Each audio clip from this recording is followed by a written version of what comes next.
going on, guys? So today I'm going to a little event called Days of Future Pop Culture, which is a small little convention on the west side of town here. I think it'd be fun to check out. I'm hoping there's going to be some cosplayers there or something, but yeah, I don't know if there will be. It is a small convention, so if there isn't, I'll just speak to maybe some stalls and maybe some of the people who show up to the event. I figured it'd be a good idea just to sharpen up my interviewing skills before Supernova, which is in about a month's time. But I love this kind of stuff, so yeah, it's hopefully going to be a fun day. Let's do this.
Hi guys, so I'm here with Shaun, who is actually the promoter, I guess, of this event. Shaun, so what, I guess, first inspired you to put on such an event? I've been a collector for a long time, and all the events are just on the other side of town or regional Victoria, and it's just getting harder and harder to get to them. So I decided to do something that's a bit closer to our area to help promote businesses in our area and help raise money for our charity. So most of these people are more sort of local businesses around this area? 90% of them are. I have a few that come from the other side of town, but most of them are from down this area. West Side represent. When did you first start collecting again? I've been a fan for a long time, but seriously started collecting about 7 years ago. I was really into pops. Then that phase sort of went out the door, comics started, and now I do comics and statues, hot toys and premium format. Yeah, it's bad. If it's not one thing, it's another, right? That's right, never-ending story. You said you got into comics and things, but what was the first, I guess, genre, I guess, type of thing that you first got into? I'm always an X-Men man. X-Men from the start. The 92 comic and cartoon were the main things I was really into. And then obviously when the Marvel movies, DC movies started coming out, that sort of kick-started it back off again. Now your stall, you've got a lot of exclusive and hard to get pops. Is that something that you collect yourself and then sort of sell it through your store, or? I started off with it being my collection. Yeah. Started selling it, then people started offering me collections, and I bought collections and turned it into a business. And slowly I started getting in t-shirts, hats and stuff from America that we can't find here. And this is the second event you've put on. How did last year go? It was good. Obviously you want more people through the door when you're running these events, but we had about 200 people through our first time. That's good. So hopefully we'll get a few more this time. But the vendors came back, which shows that they were happy. So hopefully it pays off. Hope the event goes well today, Shaun, and I'll probably pop around and see you again towards the end of the day, yeah? Thank you very much. Have a good day. Thanks, mate.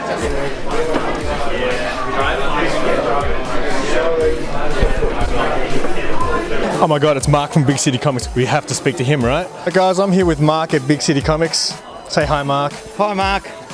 So what brings you here today, Mark?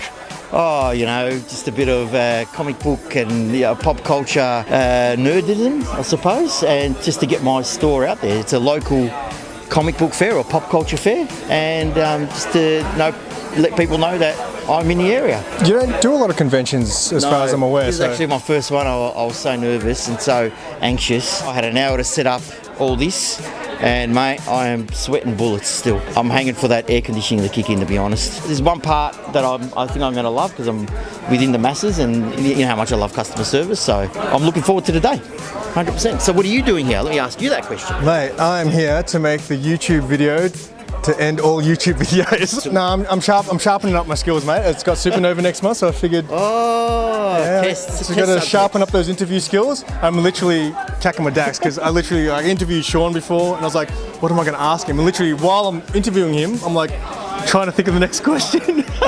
Like I've always said, the reason why people watch us is because we're off the cuff, and it comes from here. I know, becoming a celebrity, mate. There's people commenting going, they know your name now, mate. They know your name. I know. I'm getting the big city comics name out there. It's strange when you walk down the street and no one recognises you. Are you going to get a chance to actually look around yourself? Or? I am. I will. I brought my cousin over here to help us. Yes. All right. He doesn't want to go on camera. That's okay. He's really Batman. Oh. Yeah, I'll definitely look around. I have some follow other people who are in the industry that I know anyway, so I'll go say hello to them. Here's to a great day.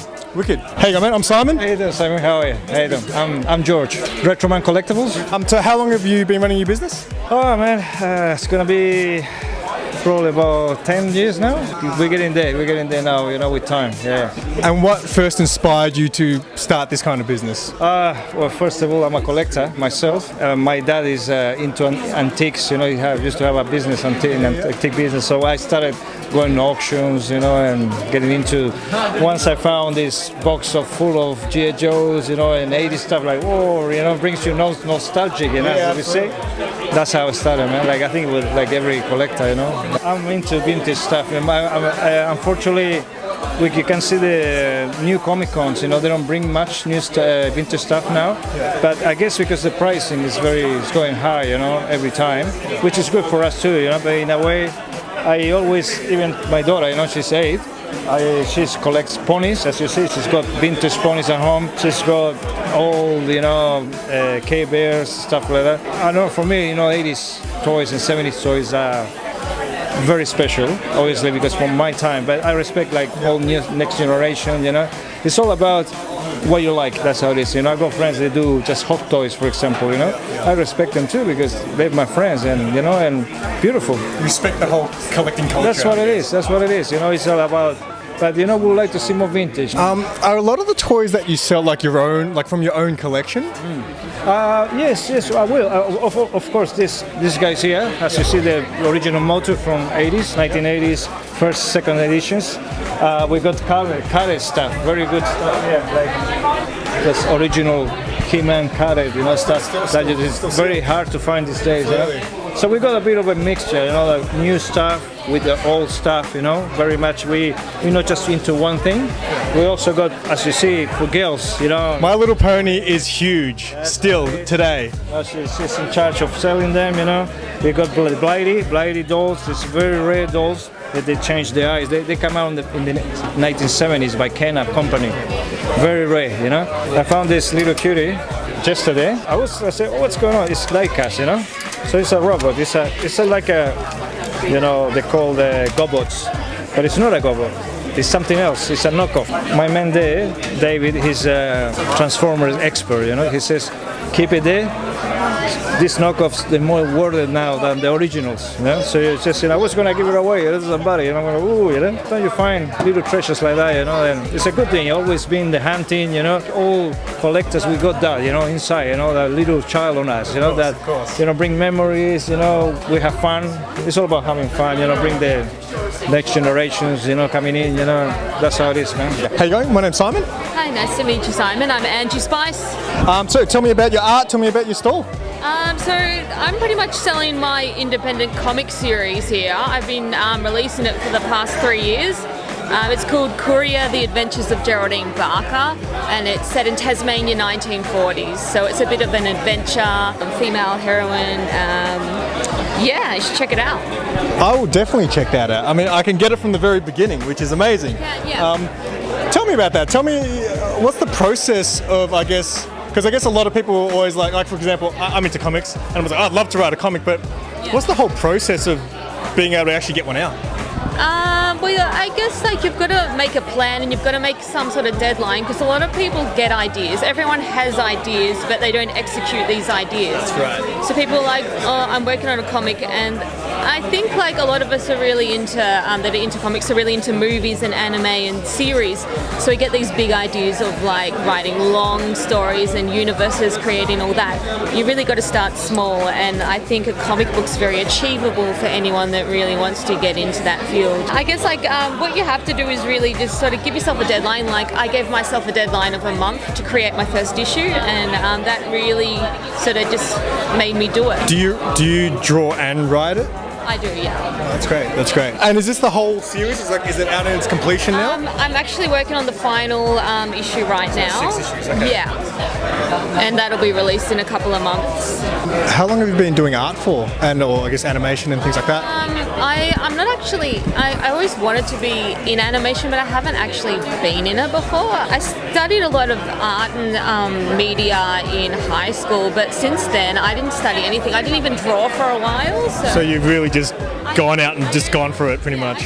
I really got back into my drawing maybe 5 years ago, so since then I've just been really devoted to it, and yeah, I've always loved it and wanted to do it, but it just goes to show, it's never too late to, pursue your dreams. So, yeah. Do you collect comic books as well? I do. I try not to collect like too many, because I don't like hoarding too much.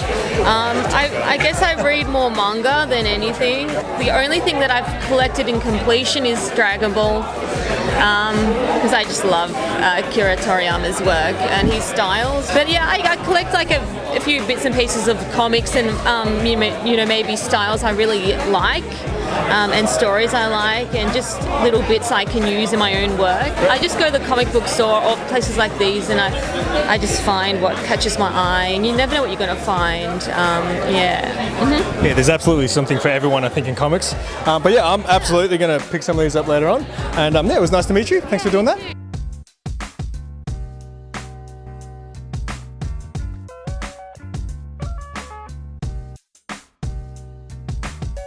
How you going? I'm Simon. I'm Rachel. Rachel, nice to meet you, Rachel. Now, tell me about your store. So these are all homemade by myself. Started off as a hobby, and now I just enjoy making them, and I send them all over Australia and to America and that. Do you do a lot of online business and stuff? Yeah, just through my Facebook page. I haven't got a web page up yet, so just through my Facebook page. So the store's actually called Rachel's Crafty Gifts? Yes. And how long have you been doing this for? About 8 years. So I started off with simple things like heat packs and door stops. That's quite unique. And my daughter wanted a bag for school, so I made her a backpack, and I enjoyed making them. So now I make all different. Yep. A bit of everything. These ones are very impressive, some of these. Do you have, is this something you've always been fascinated in as far as like comic books and nerd culture stuff? Yes, I've got a 30-year-old son that still has not grown up. So do you normally do conventions and things like that? No, I don't. I sell most of this stuff online. Normally just did everyday markets and sold just the aprons, everyday aprons and that, but I'm looking at getting into more of this convention Yeah, stuff. absolutely. It's I think it's just a fun environment for people to be in. People love, even if they're not necessarily buying stuff, you're getting your name out there, people get to see the stuff you make, and it's very, it's great eye candy, I guess. Yes, So. I did one in Bendigo a couple of years ago, and I got a lot of follow orders after the event, so yes. Well, I guess it's also because you hand make them yourselves. They're very unique, one of a kind sort of product too. Yes, they are. My name's Simon. I'm Adam. Better known as Darth. Tell me about your cosplay, mate. You look like you've actually made a lot of this yourself. Pretty much the whole thing is handmade. The helmet? Even the helmet. Helmet is a 3D printed helmet. Oh, beautiful. The only parts that aren't made by me are the lightsaber and the boots. Of course. How many hours has gone into this outfit? I would hate to fathom. I think the helmet took about 4 weeks to build, and it's still a work in progress. Yeah. Does it actually fit your head there? Yes. Can we get some breathing? We have the breathing. Beautiful, beautiful. How long have you been a cosplayer? As an actual cosplayer, probably about 5 or 6 years. There was this fad that started up 5 or 6 years ago called cosplaying, but I was already doing dress-ups, and then suddenly there was a name for it. Apparently it's been around a lot longer. I met a guy at the anime festival who always dresses up as a Naruto character, and he was saying that he's been cosplaying for like 14 years, but maybe back, and that's why I said, I was like, I didn't know it's been around that long. Yeah. I guess the word maybe. The word, I think it was usually just hanging out with idiot mates and running around and doing dress-ups. And have you done other cosplays apart from Darth, or? Yes, so Green Jean, the giant purple Dalek, that's me. Oh wow, that's amazing. We have a C-3PO suit, an Incredible Hulk suit.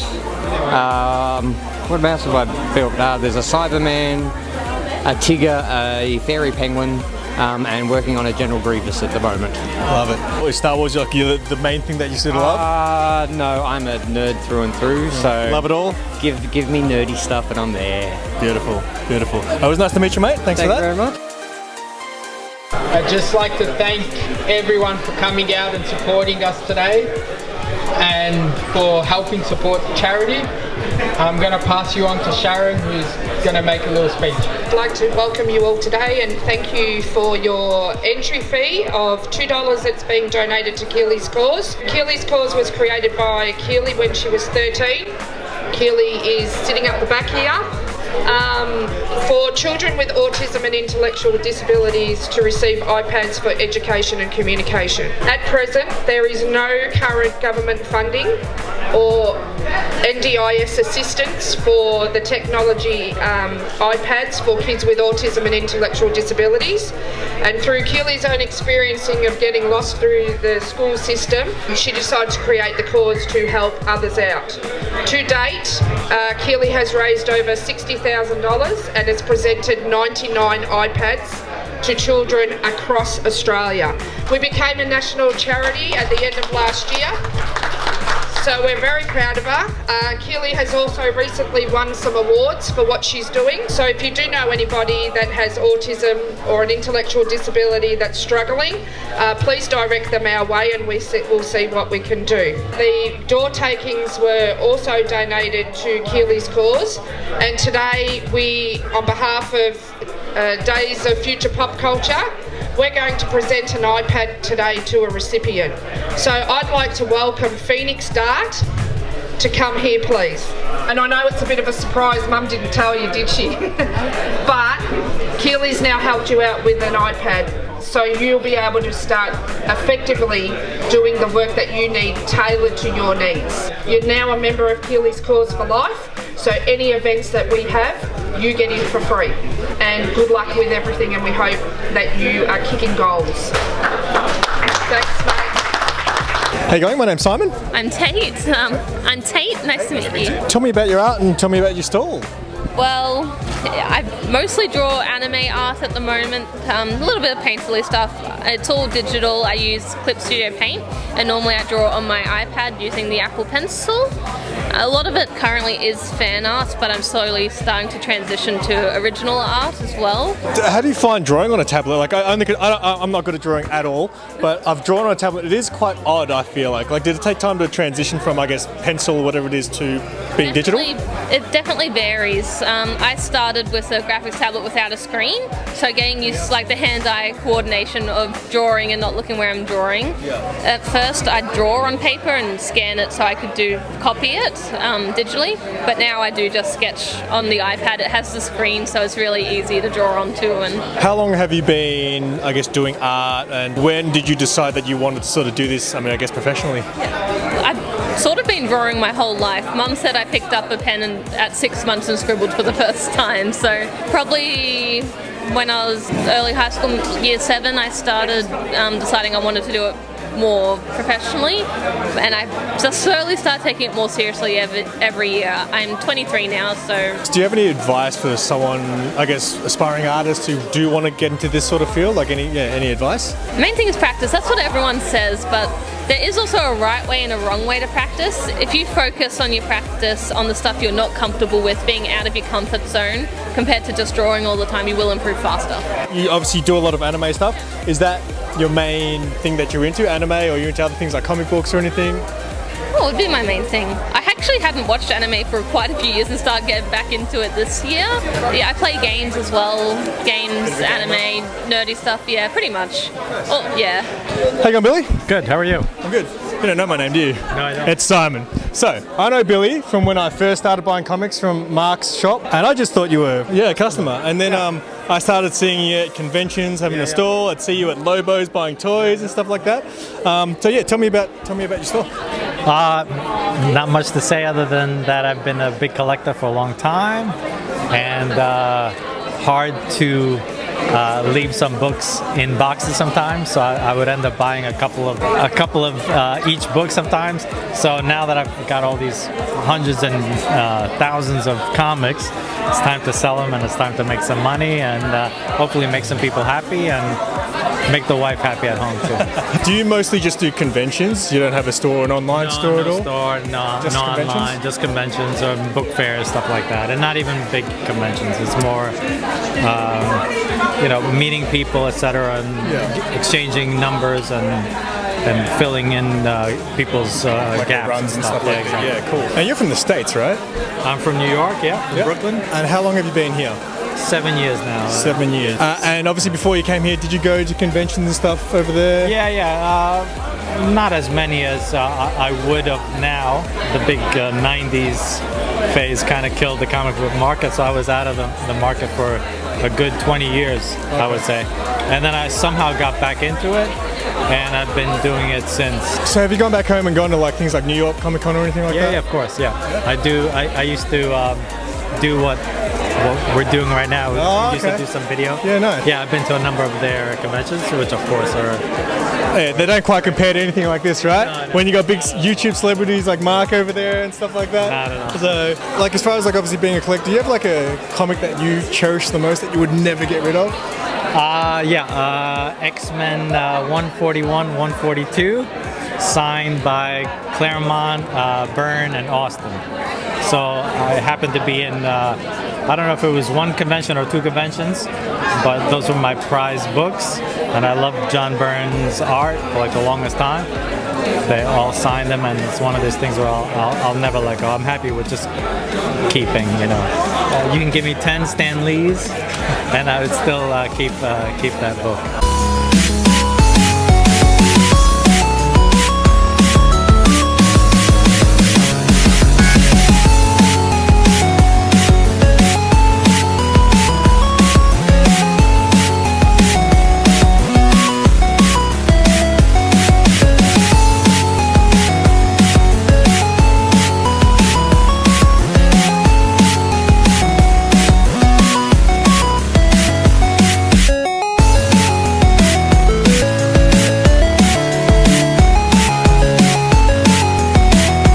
My name's Simon.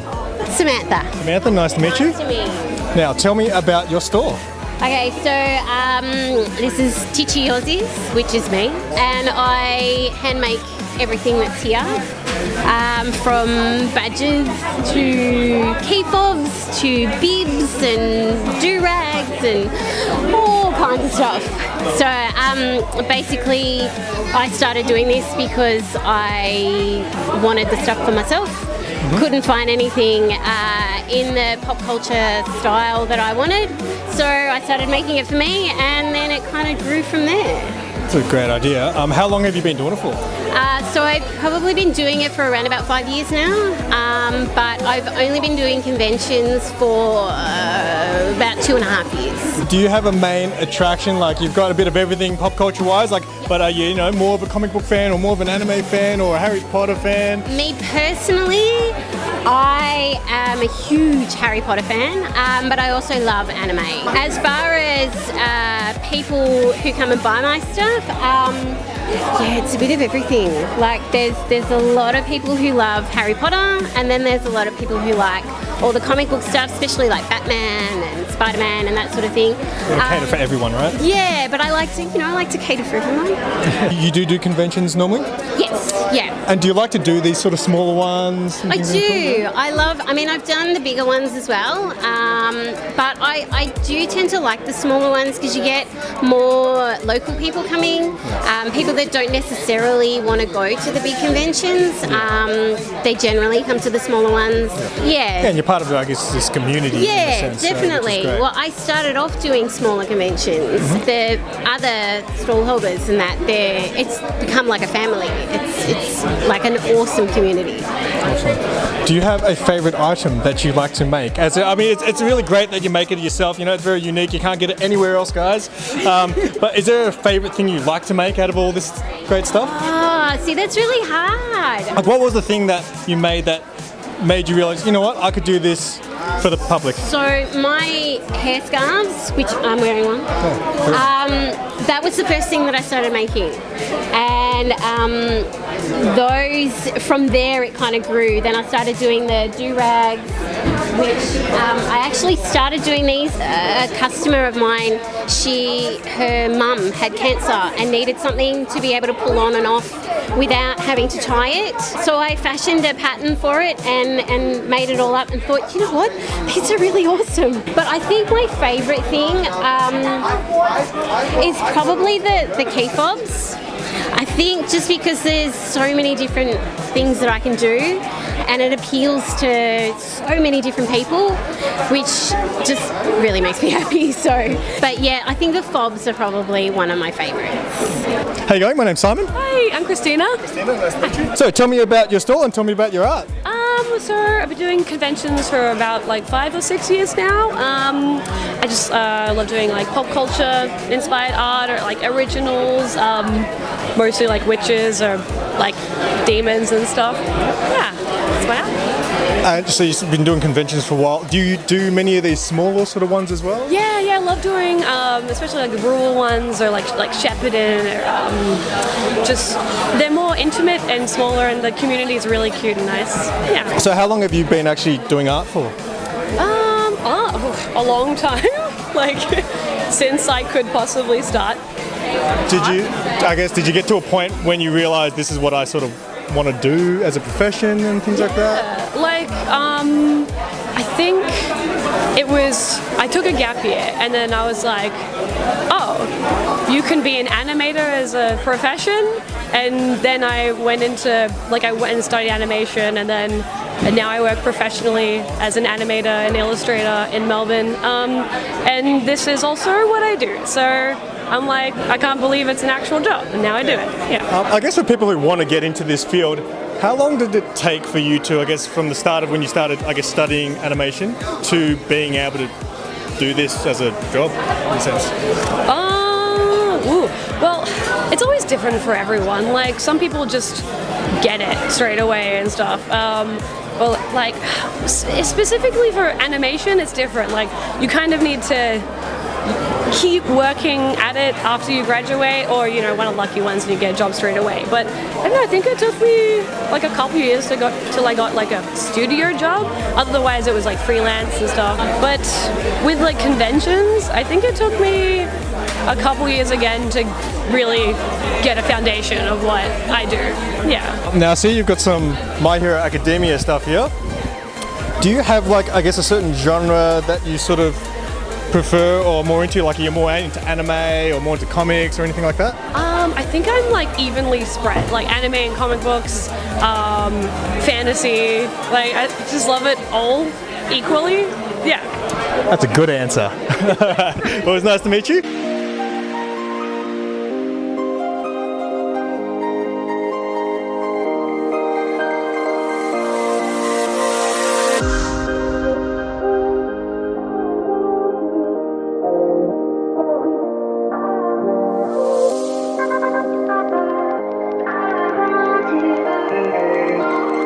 Hey, mate, my name's Simon. Hello, Simon. Dave. Dave, nice to meet you, Dave. Nice to meet you. Tell me about your little Pokemon store here. Well, I'm just displaying them for this event, so not selling them or anything, just using some models that I've created for a bit of extra photo opportunity for the event, for people to come up and have a look, take some photos and have a bit of a play. I've only built these in the past 2 months, really, so I'm kind of just starting to bring them to conventions to display them.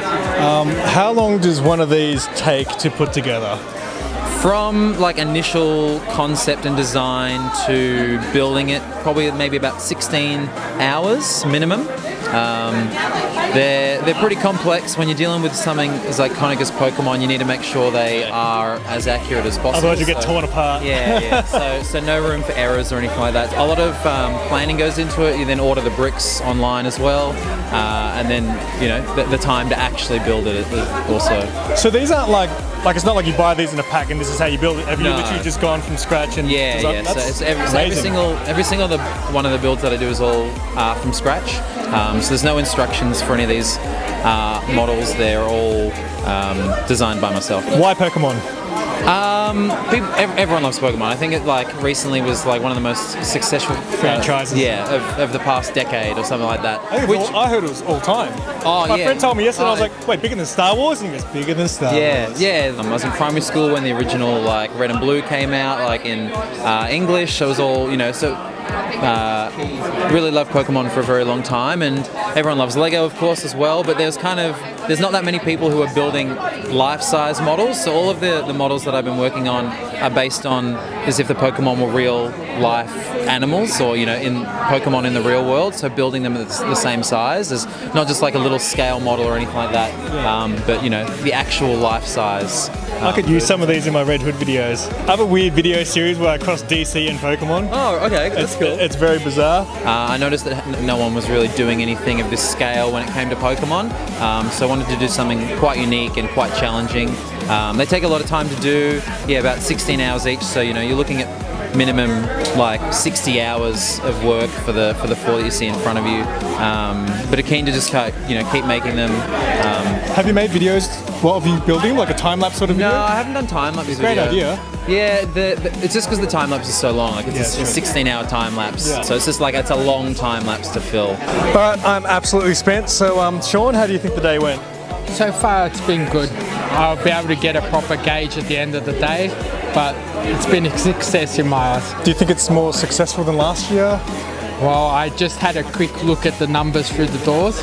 It's grown a bit since last year, so hopefully we're on track to keep it going. And these things can only get bigger, I think. I think everyone who came here today is going to tell their friends, and they're like, oh, I want to go next year and things like that. So these things can only get bigger, I think so. That's the hope. I'm hoping I can just keep growing and growing. And as far as the future of conventions that you're going to put on, is it just sticking to this one, or do you think you'd try any other ones? Or? I've got a few ideas in my head that I'm working on, so hopefully I can get them to come to fruition. Awesome. All right, thanks for putting on this event. And if you guys don't already know, I'll plug it in the thing, but it's Beauty and the Nerd Gifts. Shaun's got some crazy stuff out here, and he gave me some sweet prizes. So thanks for hooking us up with some stuff that I never thought I'd have. No problems at all. Thank you very much, and thank you for coming. All right, so it was an amazing day. I got to chat to a bunch of cool and talented people about their passions and hobbies, whether it be art or collecting or dressing up as cosplayers. I'm so sorry to those who I didn't get to interview. I want to get around to everyone, but look, I'm not a confident person, and it takes a lot for me to, I get crazy social anxiety. I'm not good at talking to people, so it takes a lot of effort for me to actually approach people and ask them if I can interview them, but I feel like I did a good job. But I apologize if I didn't get around to you guys. If you were there, hopefully maybe I'll see you at future conventions, and to those I did get to interview, hopefully it won't be the last time I get to talk to you. Now I know this video is going to be pretty long, so I'm planning on doing a whole video of what I picked up from the day, but I figured I'd make a separate video because I feel like this one's probably dragged on a lot. If you are new to my channel and you do like this kind of content about comic books and collectibles and this general nerd culture, please subscribe to my channel and give this video a like if you enjoyed it. But stick around for my haul video. I spent more money on a pop vinyl than I ever have before, and I'll be showing you what that is. And look, at the end of the day, this event, all the door proceeds went to a good cause, went to a charity. Shaun's a great guy. Thank you guys so much for watching if you have made it this far in the video, and until next time, I'm Simple Simon. Keep it simple.